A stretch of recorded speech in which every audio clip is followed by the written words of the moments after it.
Hi everyone, so this is a set of videos for a review for the first exam. So the first exam will look very, very similar to this, and these are the kinds of questions that you can expect.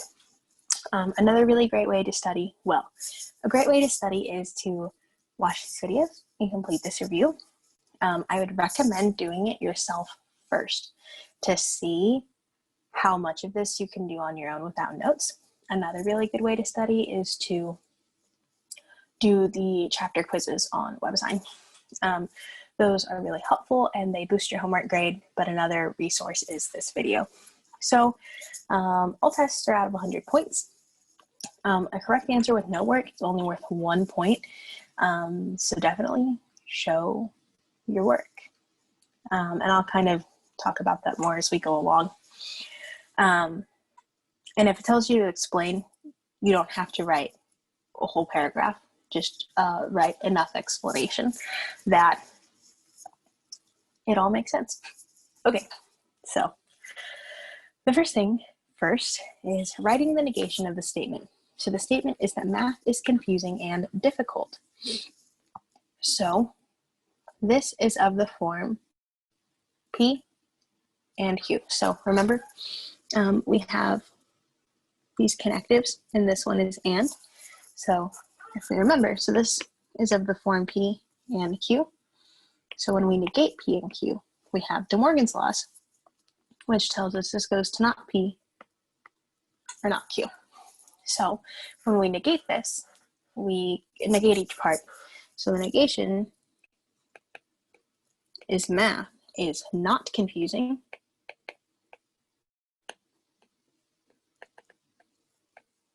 or not difficult, right? So we put not in front of confusing and difficult and switch the and to or is how we negate this. Yeah, so writing the negation, I mean, this work can only help you. It's not necessary, but it can only help you. It shows me that you know what you're doing. It shows me that you know De Morgan's laws. And if you write down De Morgan's laws, there's a high chance for bonus points. I like to give bonus points if you show me that you definitely know what you're talking about. And writing down that this is De Morgan's laws is one way to do that. Okay. Number 2, so this is a geometric sequence. You remember a geometric sequence has, it multiplies by the same value each time. So 1 times, right? So in here, we're multiplying by 2 each time. So that means that 8 times 2 will give us 16.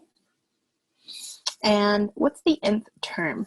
So this is a point where it's really important to remember that the first term is 1. The second term is 2. The third term is 4. And the fourth term is 8. So our sequences always start with the first term. Because, right, this is just multiplying by 2 each time. So the general form for the geometric sequence tells us it's going to be 1 times 2 to the what power? So you can see by this pattern that the second term is 2. So then this is going to be to the n minus 1.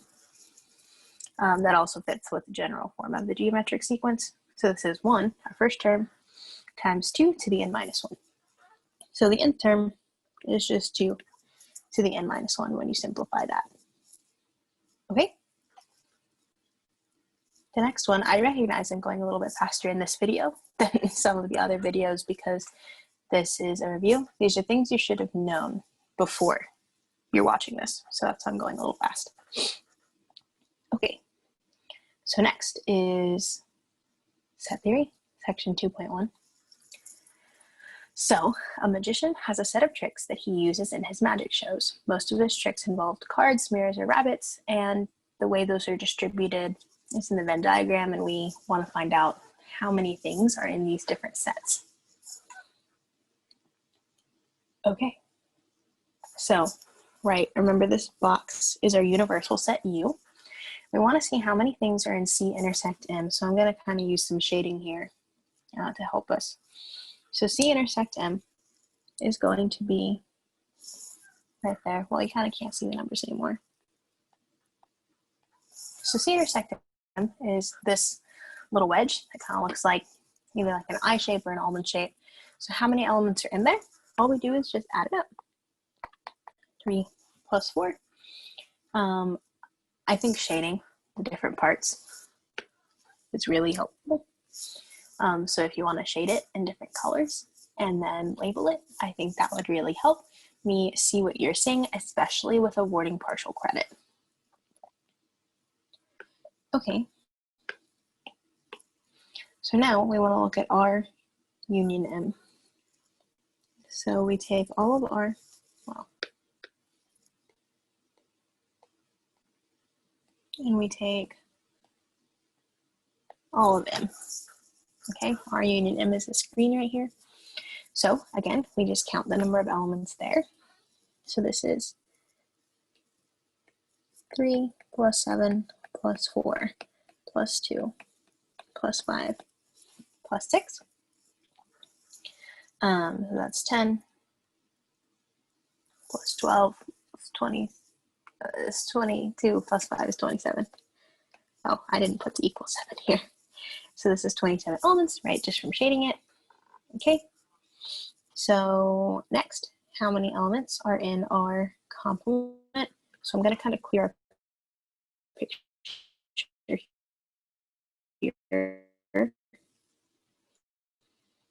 So it may be beneficial for you to draw this picture below it so you can shade right 2 per image. Okay, so next we're going to shade in purple. So our complement is just everything that's not an R.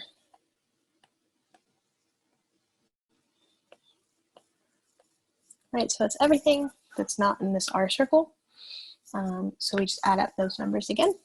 So this is 4 plus 3 plus 7 plus the 9 out here that's not in any of them. So this is going to be 10 plus 13 is 23. And that's that purple. And then how many elements are in C union R intersect M? So first we need to look at R intersect M, right? That's what's in parentheses. And then we also include everything that's in C gets included in here.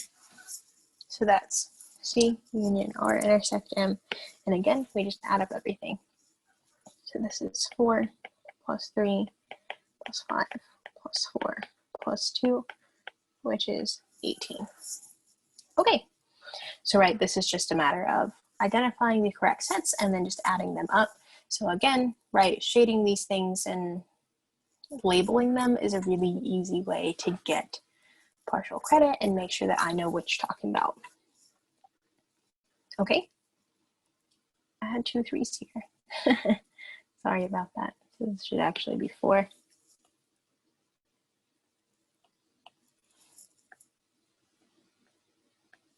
Okay, so number 4, we want to write an expanded form and convert to base 10.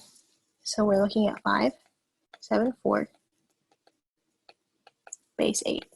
So to write this in expanded form, this is kind of what I like to do. I may not have explicitly shown this in the last videos, but I like to take every digit and remember what its place value is first. So this is in the 8 to the 0 place, 8 to the 1 place, in the 8 squareds place, and this just kind of helps me organize what's going on. So yeah, I definitely don't think I showed this in the videos, the previous videos, but this is a nice way to help remember kind of what you multiply each digit by. So this is 5 times 8 squared plus 7 times 8 to the first plus 4 times 8 to the 0, right? That's the expanded form. You multiply each digit by the value that it has in that place value. And then we just expand it all out. So 5 times 64 is 320. 7 times 8 is 56. 4 times 1 is 4. So this is 380, and that's in base 10. Okay, so right, remember that's how we convert from a different base to base 10. So now we're converting from base 10 to a different base, and we do this by dividing. So if we're converting 435 base 10 to base 6, we divide this by 6. 6 goes into 42 7 times with 1 left over, and we bring down the 5. 6 goes into 15 twice with 3 left over. And remember, this 3 becomes what we put in the 6 to the 0 place. And then we take 6 and divide by 72 again. Sorry, we take 72 and divide by 6 again. 6 goes into 7 one time with 1 left over. We bring down the 2. 6 goes into 12 twice with 0 left over. So this is what goes in the 6 to the 1's place. Then 12 divides, 6 goes into 12. So we divide again. Goes in twice with 0 left over. So the 0 goes in the 6 squareds place, and the 2 goes in the 6 cubes place. So we stop here because we can't divide 2 by 6 anymore, right? We keep going until our quotient can no longer be divided by the base. So this number is 435 base 10. Then we just put everything where it goes. 2003 base 6. Okay, and so that's how we convert from base 10 to base 6. We just divide and identify what things go in what place value. Okay, so there's this number 6. Okay, so this one is matching the properties with their definition. Yeah, so this is really important. I've talked about these properties a lot during the videos. Make sure you know them. They're important. You're probably going to be, right, I told you the exam would look very similar. So there's a high likelihood that you will need to know these properties, and you should know them by using them and writing out your steps whenever you solve things, but make sure that you know what these are. So all of them are for real numbers. So this first one says for any real number A, B, and C, A times B plus C is AB plus AC. So this looks like distributing the A to the B and the C, and that is the distributive property. Okay. For the next one, for any real numbers A and B, A times B equals B times A. So this says that it doesn't matter what order we multiply things in. So this is the commutative property, right? Where you can switch them back and forth. Okay, for any real number A, 0 times A is 0 equals A times 0. So this is what happens when we multiply by 0, which that context should just tell you that this is the zero product property, right? What happens when you take a product, you get a product from multiplying by 0. The next one, for any real number A, 0 plus A equals A plus 0. So this is adding by 0, where 0 is an identity. So that is the additive identity property. And lastly, for any real number A equals A. So this is the reflexive property. So you can see that these properties, some come from operations. So these come from, right, the operations of addition, the operation of multiplication, but also this relation of equality. So these come from the equality relation, the properties of addition, and the properties of multiplication. So just remember that you know all of these properties, right? Multiplication is the most because it also includes how addition and multiplication work together. Okay, next I'll go back and talk about these points. So this is 7.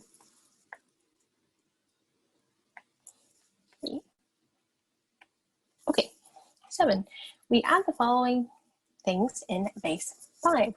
So remember that we can just use the standard algorithm here.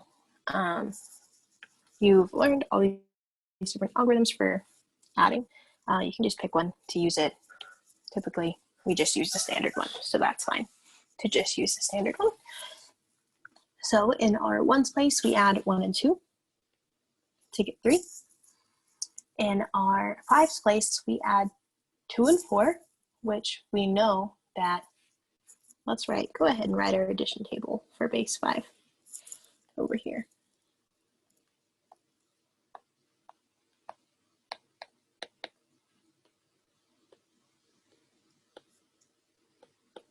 Oh.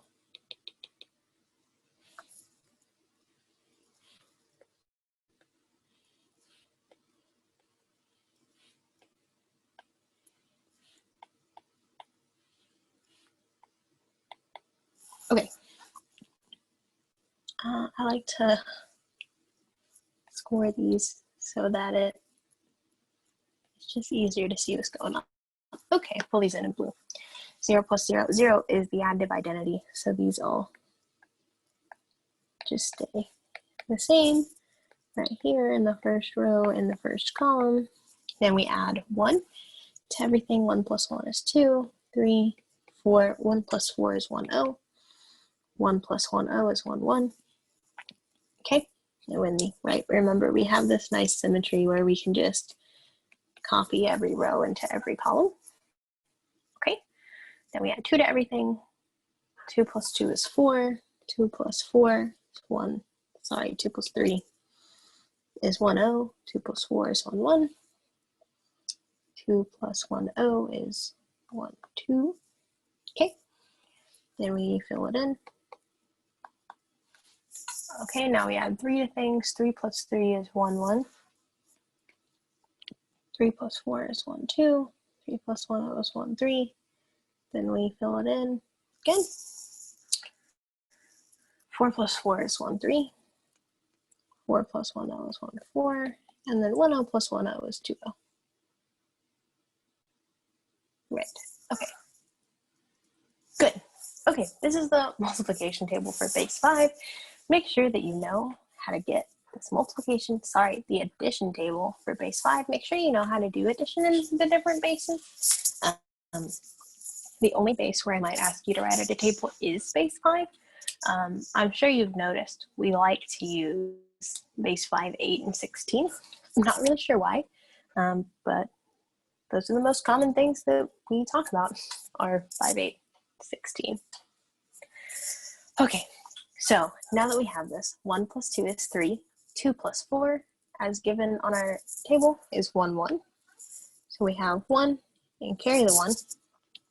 And now we're adding 4 and 3 and 1. So this is really like adding 4 and 4. So adding 4 and 4 is 1, 3. Base 5. Okay, so our addition table helps us a lot here, and go ahead and write it out to help you with these things. And again, like I mentioned, if you demonstrate to me that you know what you're doing, if you write out this table, I'm much more likely to give you bonus points or partial credit if I can see at least kind of your thought process showing as much work as possible. It's kind of, for me, how you get the highest grades. Okay, the next one is doing subtraction in base 5. So you can tell we're subtracting now the two things that we just added together. We want to use base 5 blocks, and we want to draw a picture. So here is what we'll do. So we're gonna remember whenever we draw base block model for subtraction, we actually only draw the blocks of the thing we're subtracting from. So 4, 2, 1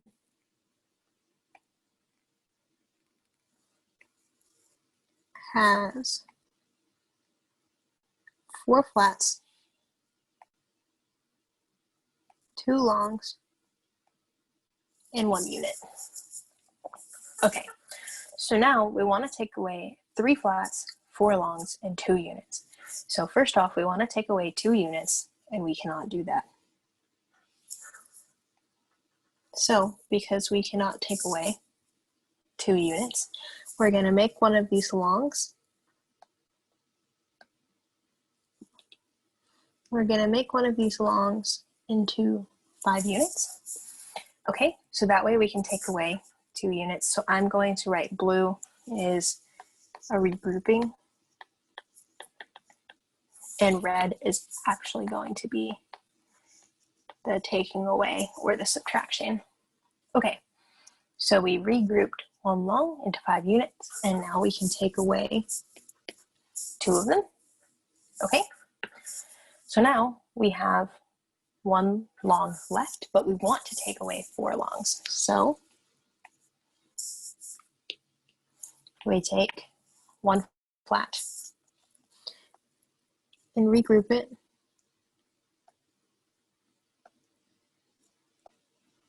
into 5 longs. So now we can take 4 away. Okay, and lastly, we want to take away 3 flats. So we just take away the 3 flats. So what are we left with? So we are left with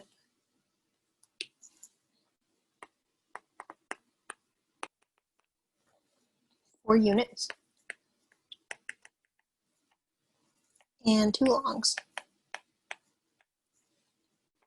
So 421 base 5 minus 342 base 5 is just 24 base 5, right? And that's how we use the base blocks, right? We draw, right? Our steps we had were draw the first value in base blocks, and then we can regroup if necessary so that we can take away all of the necessary things. Okay. This was 8, so this is actually 9. And this one should actually be 10.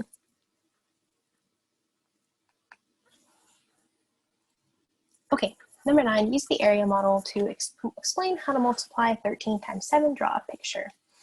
So we remember that an area model looks like so. So we're going to do 13 times 7, right? So since these don't have a base written on them, we are assuming that we are in base 10. So remember that an area model, right? So 13 is 1 long and 3 units. And 7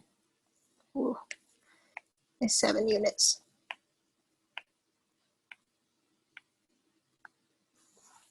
Okay, so remember to multiply this, we do it like so. So for 1 unit, we copy down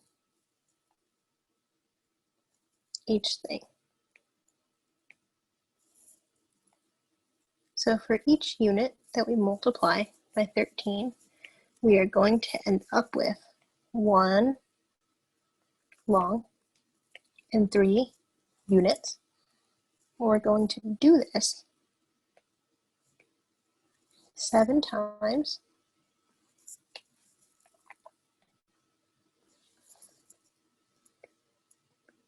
We're going to do this 7 times, and then we regroup. So our last one is 1 long and 3 units. Okay, so now we regroup. So remember that we regroup our units first. So we are in base 10, so we can regroup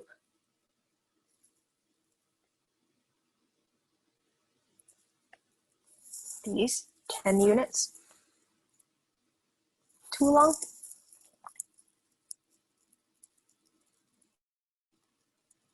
Okay, and we can regroup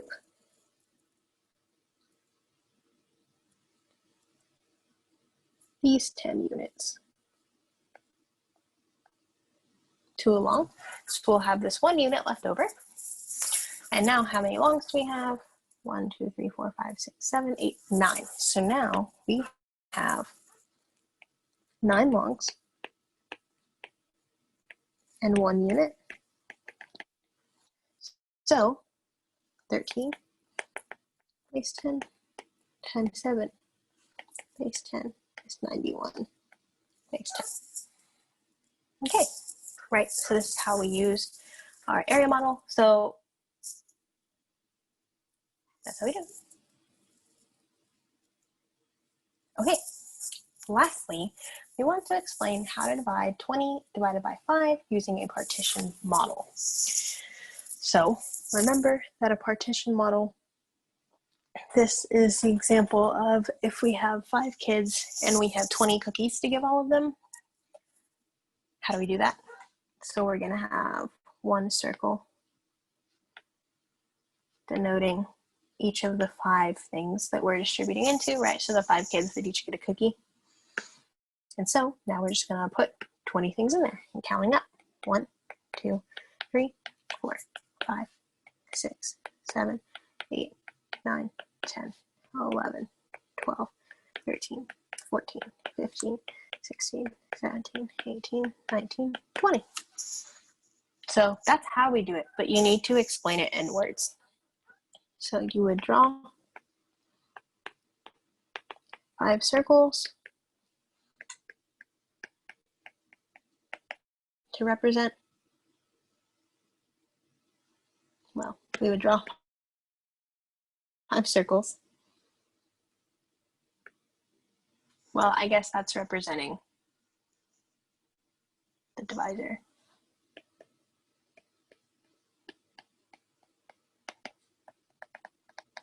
So we draw 5 circles to represent divisor, and then we would allocate,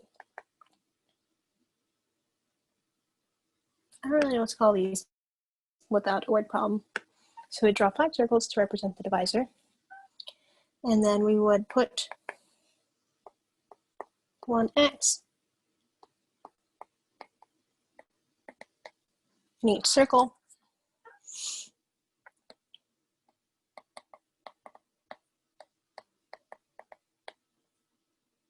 Distributing evenly between the circles.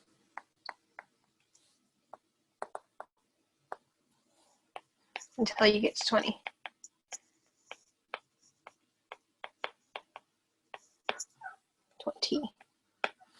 So first we draw 5 circles to represent the divisor 5. We put 1 X in each circle, distributing evenly between the circles until you get to 20. And then we count how many X's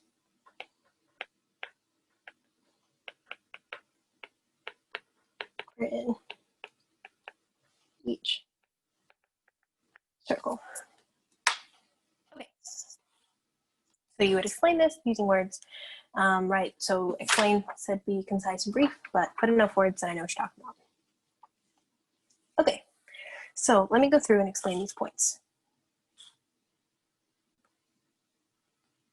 Okay, so each exam will be worth 100 points. So this is the answer key.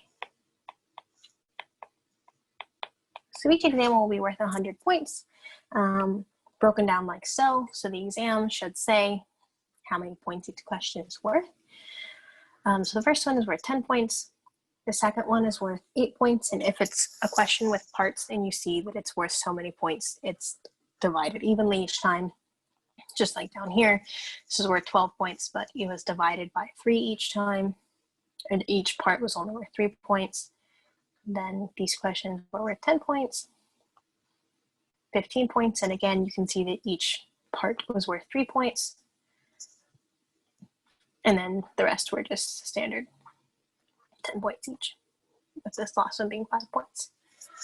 Okay, so these are kind of the things that are nice to review.